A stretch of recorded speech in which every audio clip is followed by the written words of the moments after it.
Daily life with RD ব্লগে সবাইকে স্বাগত জানিয়ে আজকের ভিডিওটি শুরু করছি। সকাল সকাল গাড়ি করে বেরিয়ে পড়েছি শ্রীনগরের উদ্দেশ্যে। আর দূরে দেখুন পাহাড়ও দেখা যাচ্ছে, কি সুন্দর লাগছে দেখুন। আর সকালে রোদটা পরে এটাকে আরও সুন্দর করে তুলেছে।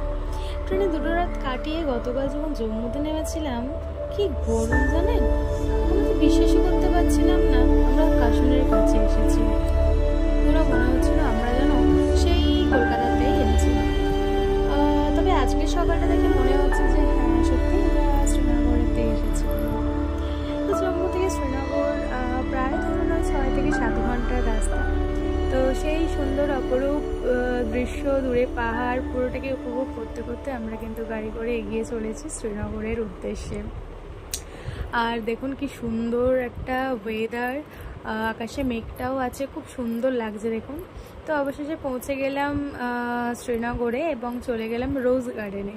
তো আপাতত রোজের দেখা পাইনি, গাছেই হাত বোলাচ্ছিলাম। তারপরেতে পাহাড়টা দেখে এদিক ওদিক ঘুরতে ঘুরতে হঠাৎ করে দেখতে পেলাম গোলাপ।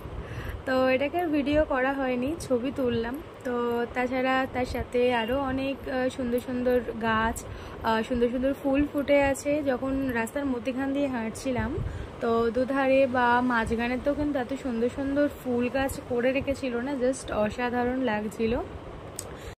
তো রোজ গার্ডেনে কিছু ছবি ক্লিক করলাম এবং বাইরে বেরিয়ে দেখিয়ে বাবা মা অলরেডি রেডি গাড়িতে ওঠার জন্য। তো চলো এবারকে রোজ গার্ডেনকে টাটা বাই বাই করে হোটেলে চলে এলাম। দেখা হচ্ছে কাল। Thank you.